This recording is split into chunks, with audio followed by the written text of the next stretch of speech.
Justice League versus Godzilla versus Kong, issue 5, Brian Buccellato on art, or sorry, writing, and Christian Duce on art. So, yeah, where, This is where do we start with this this? is the common equivalent of Taco Bell, man. It's It's better than it has any right to be. I was just going to say it's that. better than it is right to be, but at the end of the day, it's still kind of empty calories, and we're just kind of. I'm here to watch the monsters fight, you know, and this one gives us plenty of that. You know? A lot of Lois talking to Mercy this week, because this issue starts off with Lois talking to Mercy. They don't look the same though. They don't look the same. No. They're definitive different characters. Yeah.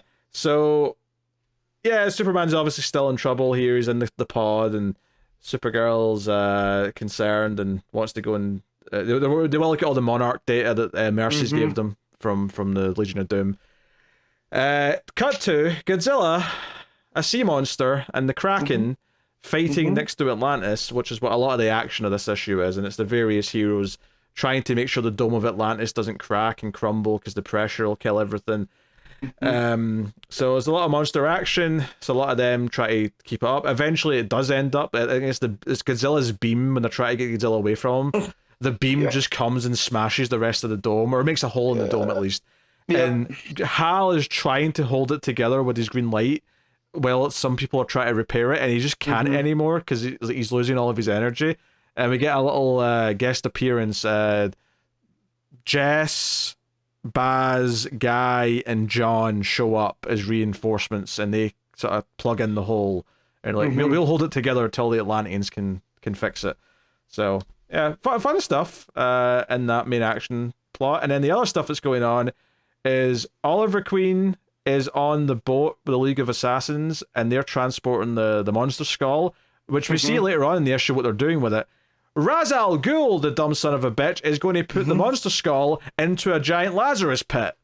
The King Skullcrawler is about to make an appearance. And it's going to be mad. It's going to be Lazarus Mania, you know? Yeah, so there's some stuff with Oliver fighting the assassins and he gets off the boat. Here's my question. So, we knew that Lex was building a Mecha Godzilla. In fact, we even see it in this issue, and it looks based on the one from the recent movie, which isn't my favourite design, but it's still cool, whatever. Yeah. It's fun that he's built that. The implication I got from Batman talking to Cyborg is that he's also building something that size. It's got to be a Mecha Kong. Why would they base it on Kong? Surely it'd be more of a Mecha Bat. I don't know. I don't know. Synergy. I don't know. It doesn't make any sense. Like, the next Mecha character I could think of from the franchise is Mecha King Ghidorah, but there's no King Ghidorah yet, so it'd be weird for him to build it based on that. I'm expecting a big Mecha Batman. That's what I'm expecting.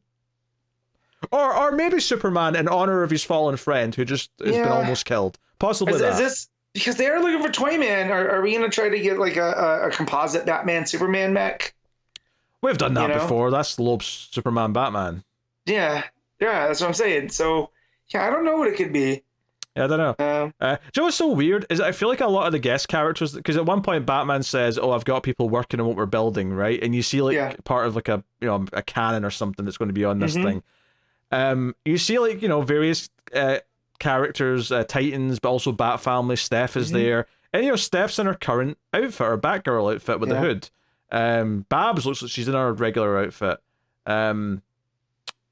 Actually, who's that? Who's that at the top?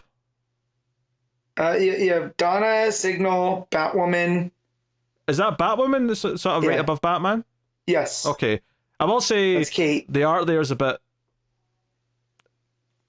It's like she looks I didn't get that was Batwoman. I thought that was Babs until I looked over to the right and saw actual Babs and went, "Oh, that's Babs." Okay. To me it's the shape of her cowl, because her cowl makes that kind of V. It must be. There's no one else it really could be, but it's a bit off. Anyway, I was gonna say, I do think it's funny that Jason is literally just standing there. Yeah. What I was gonna say though is that it feels like this isn't in continuity, because obviously Superman was trying to propose to Lois at the start. Yes. But it feels like the vast majority of the characters are just more or less what they are in current continuity. Except for some reason they've decided to give Wally his open top Flash outfit. Yeah. Like early Rebirth, and I'm like, fair enough, I guess, but it's just it's such a weird pick and mix of like what It's what continuity we're taking from here. well, yeah, and it's probably just to differentiate him from Barry, because Barry's wearing without, without having to do the belt and all the other stuff that we're used to, and the difference in the suits. So yeah, I was okay with that, just because, he's Wally has a slight appearance here in a panel in the it's one panel. He's helping Batman build whatever he's building. That's it. Supergirl goes back to Skull Island. So obviously we set up that Kong's got a thing for blondes, and Supergirl might be this blonde that he's going after. But of course, he's not used to them being strong enough to like body slam him. So that's to smack him back. Yeah. Well, that comes up in a bit, because when she gets there, Grodd and his army are worshipping Kong, and they're bowing down below him. Supergirl shows up and is like, "You idiots, he's not a god. What are you doing?" Oh. And Grodd's like, "I'm going to mind control you." And she's like, "Your mind control won't work on me." And then it looks like Grodd is wearing like a kryptonite horn on his helmet, which is maybe helping him like use his telepathy on Supergirl. So then he takes control of Supergirl and makes Supergirl slap Kong in the face. And Kong goes down like a lump of bricks. It's quite funny, if I'm honest. No, it is very funny because he's not expecting it. He's the look in his face in the panel before is just kind of like, huh? And then she just smacks the shit out of him. You're not the first person to be confused by a woman, Kong. That's funny. That's funny. Yeah. Dear. Legion of Doom are bickering about looking for Toyman or whatever. Shazam is on his way because he wants revenge. He's pissed that he feels responsible for letting Superman he thinks Superman's dead. Yeah. He's not listening to Batman whatsoever, so he flies down to settle their stuff. Yeah, he wants to be a one-man army taking on the Legion of Doom, who have filled out their ranks with even more villains by this point. And he's just going through and trying to fight them, and not doing a great job. It ends up being Giganta who like just punches him. Although Blockbuster gets knocked out in the process. Which this gave me a good laugh. And it's Penguin goes, "Did Giganta just kill Blockbuster?" And Scarecrow's like, "Who cares?" I love the idea that two Bat villains are like, who cares about Nightwing's villain? He's in plenty. Like, look at his hairline. It's terrible. We're from Gotham. Yeah. This is way more important. Then the Green Lanterns show up and the Aquaman stuff, which we mentioned. They actually put a shackle around Godzilla's foot, which is made of nth metal, and they're like, "Oh, he won't be able to break that because it's nth metal." And all I could think was, I don't know if I'd be so sure of that, Aqua buddy. It's very funny to me because part of Godzilla Minus Zero is sinking Godzilla, right? And that's essentially what they do here, right? Yeah. Minus one for the reg, just in case anyone's looking for the movie. Yes. Sorry, not minus zero, minus one. I'm sorry.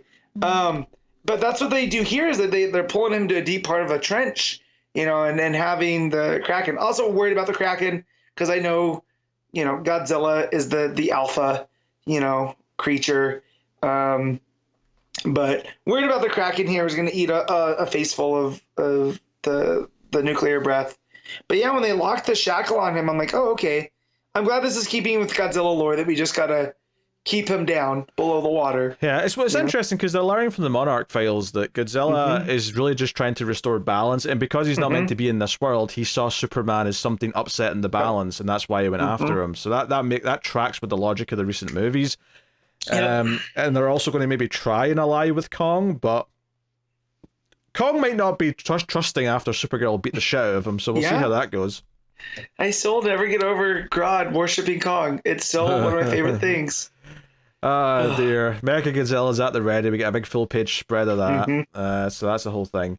And then the final page is what I mentioned earlier. It's Ra's al Ghul lowering the skull into the big giant Lazarus pit, which made me cackle with laughter because I thought it was so funny that he's going to bring something that's like, because normally when they put a body in the Lazarus pit, they're not so decayed that they're just a skeleton, right? Yeah. So it's really funny to me that they're just throwing in this skull and they're expecting like this beast to come, and I'm sure it will because it's a comic book and we're going to get to see it. Comic, because I was like, you still need a body. You're just going to bring back the head, So I don't know. We'll see. I do love Bucciolato's voice for Ollie here. especially after having the Williamson one for the last couple in Green Arrow. Just when he's like, oh, it's the League of Assassins, and he's narrating everything, and then when he shows up, he's like, I just didn't say all of that out loud, did I? And of course, it leads to the fighting, and him launching arrows into them, which I thought was a lot of fun. But yeah, the way that he has Roz standing over, maniacally over this gigantic Lazarus pit. Again, this is just like, Taco Bell equivalent of comic books. Like, it's good stuff. Yep, I love it. I know it's probably not good for me, but I'm gonna be here until I can't. Yeah. All right. What are you rating? Batman? Not Batman. Justice League. Godzilla Kong. I'll go with a straight 7. Yeah. I'll go 7.5. I'm like, I won't call it great, but it's better than you would think it would be. I will say, after every issue, I want to go back and watch Godzilla movies, and I never follow through, because of time and stuff. But it makes me want to go and watch some of those. So, if that's what they're aiming for, mission accomplished.